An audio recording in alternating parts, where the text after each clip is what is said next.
탐색. 엘시노어 저택에는 평소와 다른 평화가 감돌고 있었으나 당혹스러운 상실감을 연상시키는 시끄러운 통곡 소리 때문에 그 평화는 주기적으로 깨어졌다. 모메비 부부의 어린 아기가 사라진 것이었다. 아기가 없으니 평화가 찾아왔고 부부는 사방을 헤매며 온통 소리를 질러대는 야생적이고 막무가내인 방식으로 아기를 찾고 있었다. 집안과 정원을 온통 휩쓸던 비명소리는 그들이 수색을 위해 집안 엄폐물로 되돌아올 때마다 터져 나오는 통곡이었다. 이 저택의 임시로 그리고 마지못해 하숙하고 있던 클로비스는 정원 저 끝자락에 매달린 해먹에서 꾸벅꾸벅 졸고 있었는데 그때 모메비 부인이 달려와 비보를 전했다. 우리 아기를 잃어버렸어요. 그녀가 비명을 질렀다. 아기가 죽었다는 건가요? 아니면 어디로 도망쳤다는 건가요? 그것도 아니라면 카드게임에 판돈으로 걸었다가 날려버리기라도 한 건가요?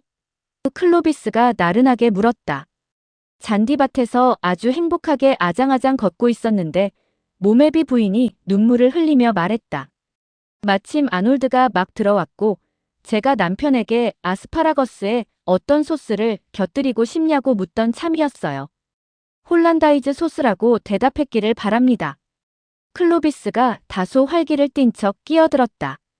제가 세상에서 제일 싫어하는 게 있다면. 그런데 정말 난데없이 아기가 사라진 거예요. 모메비 부인이 더 날카로운 목소리로 말을 이었다.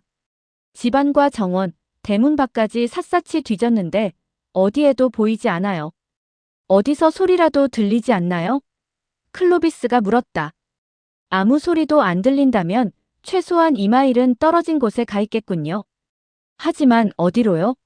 어떻게 말이에요? 정신이 나간 어머니가 물었다. 어쩌면 독수리나 야생동물이 물어갔을지도 모르죠. 클로비스가 넌지시 말했다. 서리주에는 독수리나 야생동물 따윈 없어요. 모메비 부인이 말했지만 그녀의 목소리에는 공포의 기색이 스며들었다. 이동식 서커스단에서 가끔 탈출하기도 하잖아요. 전 가끔 광고 효과를 노리고 일부러 풀어주는 게 아닌가 싶기도 해요. 지역신문에 대대적인 헤드라인이 걸린다고 상상해보세요. 유명 비국교도의 영화 점박이 하이에나에게 잡아먹혀. 당신 남편이 유명한 비국교도는 아니지만 시댁이 웨슬리언 집안 출신이니 신문사도 그 정도 재량은 발휘해주겠죠. 하지만 그랬다면 유해라도 찾았어야죠. 모메비 부인이 흐금했다. 하이에나가 정말 배가 고파서 음식을 장난감 다루듯 먹은 게 아니라면 유해랄 것도 별로 남지 않았을 겁니다. 사과를 먹는 소년 이야기처럼 말이죠. 남는 심지 따윈 없을 테니까요. 모메비 부인은 다른 곳에서 위로와 조언을 구하기 위해 황급히 고개를 돌렸다. 젊은 어머니의 이기적인 몰두 때문에 그녀는 아스파라거스 소스에 대한 클로비스의 명백한 염려를 철저히 무시했다. 하지만 그녀가 채 한 걸음도 가기 전에 연문이 딸깍하는 소리에 발걸음을 뚝 멈추었다. 피터 호프 저택에 사는 길펜 양이 이 상실 사건의 전말을 듣기 위해 건너온 것이었다. 클로비스는 이미 그 이야기에 꽤 진저리가 나 있었지만 모메비 부인은 90번째 이야기할 때도 처음 말할 때만큼이나 커다란 기쁨을 느끼는 무자비한 능력을 장착하고 있었다. 아놀드가 막 들어왔을 때였어요. 남편은 류마티스 때문에 불평을 하던 중이었죠. 이 집구석에는 불평할 거리가 하도 많아서 나 같으면 류마티스 따위로 투덜댈 생각은 전혀 안 했을 텐데 말이지. 클로비스가 중얼거렸다. 남편이 류마티스로 불평을 하던 중이었어요. 모메비 부인은 이미 통곡하랴 쉴 새 없이 떠들랴 바쁜 목소리에 싸늘한 어조를 실어보려 애쓰며 말을 이었다. 그녀의 말은 또다시 끊겼다. 류마티스 같은 질병은 세상에 존재하지 않아요. 길펜 양이 말했다. 그녀는 마치 와인 리스트에서 가장 저렴한 클라레 와인이 품절되었다고 선언하는 웨이터처럼 당당하고도 도전적인 태도를 취했다. 그러나 그녀는 더 비싼 대체 질병을 제안하는 대신 질병이라는 존재 자체를 전면 부인했다. 모메비 부인의 슬픔 속에서 서서히 분노가 타오르기 시작했다. 그럼 다음번엔 우리 아기가 정말로 사라진 게 아니라고 말하겠군요. 사라진 건 맞아요. 길펜 양이 양보하듯 말했다. 하지만 그건 오직 당신에게 아기를 찾을 수 있다는 믿음이 부족하기 때문이에요. 당신의 믿음 부족만이 아기가 안전하고 건강하게 당신 품으로 돌아오는 것을 가로막고 있는 거예요. 하지만 그 사이에 아기가 하이에나에게 잡아먹혀 반쯤 소화되어 버렸다면 자신의 야생동물 이론을 애착 장난감처럼 붙들고 있던 클로비스가 말했다. 확실히 눈에 띄는 부작용이 있지 않겠습니까? 길펜 양은 질문이 이렇게 복잡하게 꼬이자 다소 당황했다. 하이에나가 아기를 먹지 않았다고 확신해요. 그녀가 어설프게 말했다. 하이에나 쪽에서도 자기가 아기를 먹었다고 똑같이 확신하고 있을지 모르죠. 보시다시피 그 하이에나도 당신만큼이나 강한 믿음을 가졌을 수 있고 아기의 현재 행방에 대해서는 당신보다 더 전문적인 지식을 가지고 있을 테니까요. 모메비 부인은 다시 눈물을 터뜨렸다. 당신에게 정말 믿음이 있다면 그녀는 문득 떠오른 기발한 영감에 사로잡혀 흐느꼈다. 우리의 어린 에릭을 직접 찾아주지 않으시겠어요? 당신에겐 우리에게 허락되지 않은 초자연적인 능력이 있다고 확신해요. 로즈 마이너스 마리 길펫은 크리스천 사이언스의 원칙을 진심으로 신봉하는 인물이었다. 물론 그녀가 그 원칙을 제대로 이해하고 설명하는지 여부는 그런 방면의 학자들이 결정할 일이었다. 이번 사건은 그녀에게 의심할 여지 없이 엄청난 기회였고 그녀는 막연한 수색을 시작하며 자신이 가진 모든 믿음의 조각들을 필사적으로 끌어모았다. 그녀가 황량하고 탁 트인 큰 길로 나서자 모메비 부인의 경고가 뒤따랐다. 거기 가봐야 소용없어요. 우린 이미 거길 수십 번도 더 뒤졌다고요. 그러나 로즈마리의 귀에는 이미 자화자찬 외에는 아무것도 들리지 않았다. 큰 길 한복판에 하얀 핀포어를 입고 한쪽 관자놀이에 연블루 리본으로 묶은 삼배빛깔 머리카락을 찰랑거리며 먼지와 시든 미나리 아제비를 가지고 만족스럽게 놀고 있는 아기가 앉아 있었기 때문이다. 로즈마리는 저 멀리 지평선에 자동차가 오지 않는지 여성 특유의 예방책을 먼저 확인한 후 아이에게 돌진하여 격렬한 저항에도 불구하고 아이를 안아 올려 엘시노어 저택의 문턱 안으로 실어 날랐다.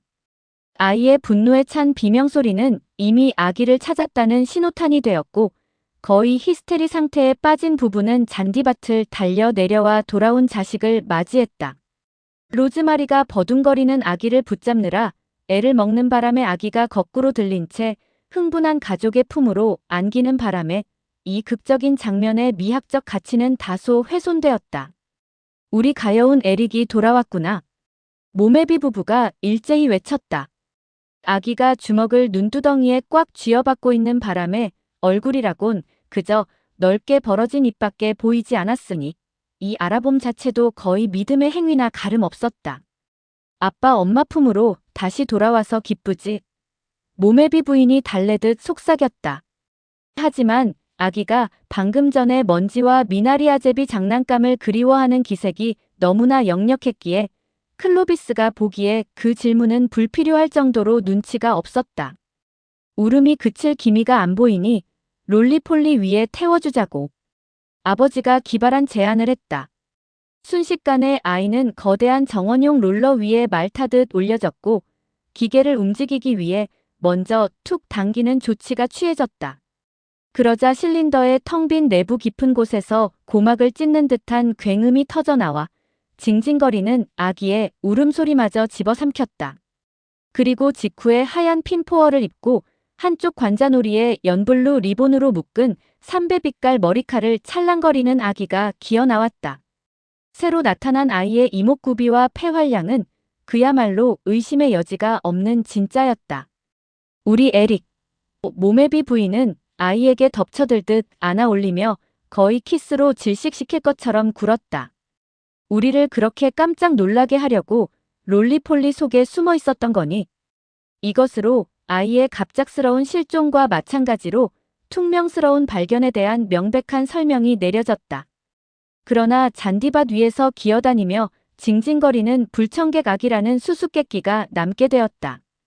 방금 전까지 얻었던 환영이 무색할 정도로 싸늘한 반감을 사게 된 처지였다. 모메비 부부는 그 아기가 냉정하고 가당치 않은 핑계로 자신들의 짧았던 애정을 갈취하기라도 한 것처럼 사납게 노려보았다. 길펜 양의 얼굴은 방금 전까지만 해도 자신의 눈에 그토록 기쁨을 주었던 덩어리를 무력하게 바라보며 잿빛으로 변해갔다. 사랑이 끝나고 나면 사랑하던 이조차 그 사랑을 얼마나 이해하지 못하는가. 클로비스가 속으로 시 구절을 인용했다. 침묵을 먼저 깬 것은 로즈마리였다. 당신 품에 안긴 아이가 에릭이라면 그럼 이건 누구죠? 그건 당신이 설명해야 할 문제인 것 같군요. 모메비 부인이 쌀쌀맞게 말했다. 보아하니 클로비스가 말했다. 당신의 믿음의 능력이 창조해낸 복제 에릭이 분명하군요. 문제는 이제 이 아이를 어떻게 처리할 것이냐는 점입니다. 로즈마리의 뺨에 서린 잿빛 창백함이 더욱 짙어졌다. 모메비 부인은 이 기괴한 이웃 여자가 순전히 심술이 나서 진짜 에릭을 금붕어 어항으로 바꿔버리기라도 할까봐 두려운 듯 아기를 자기 옆구리에 더 바짝 끌어안겼다. 전 그냥 길 한복판에 앉아있는 걸 발견했을 뿐이에요. 로즈마리가 나약하게 말했다. 그렇다고 다시 길에다 버려두고 올 수는 없잖아요. 클로비스가 말했다. 도로는 교통을 위한 곳이지 다 쓴 기적들의 폐기물 보관소로 쓰이는 곳이 아니니까요. 로즈마리는 눈물을 흘렸다. 우는 자는 혼자 울리라라는 격언은 실제 적용해보니 다른 많은 격언들과 마찬가지로 형편없이 무너져 내렸다. 두 아기가 모두 처량하게 자지러지게 울어댔고 모메비 부부 역시 조금 전에 눈물 바다 상태에서 채 회복되지 않은 상태였기 때문이다. 오직 클로비스만이 흐트러짐 없는 유쾌함을 유지하고 있었다. 제가 이 아이를 평생 키워야 하나요? 로즈마리가 처량하게 물었다. 평생은 아닙니다. 클로비스가 위로하듯 말했다. 13살이 되면 해군에 입대시키면 되니까요. 로즈마리는 다시 눈물을 쏟았다. 물론 클로비스가 덧붙였다. 아이의 출생 증명서 때문에 골치 아픈 일이 한두 가지가 아닐 겁니다. 해군성의 사정을 구구절절 설명해야 할 텐데 그 인간들이 워낙 융통성이라곤 전혀 없는 꼰대들이라서 말이죠. 그때 마침 맞은편 샤를로텐부르크 저택의 숨이 턱에 찬 보모가 잔디밭을 가로질러 달려와 어린 퍼시를 찾아갔을 때 부부는 상당한 안도감을 느꼈다. 아이가 앞문을 빠져나가 큰 길에서 순식간에 사라졌던 모양이었다. 그리고 그 와중에도 클로비스는 아스파라거스 소스가 제대로 만들어지고 있는지 직접 확인하기 위해 기어이 주방으로 향했다.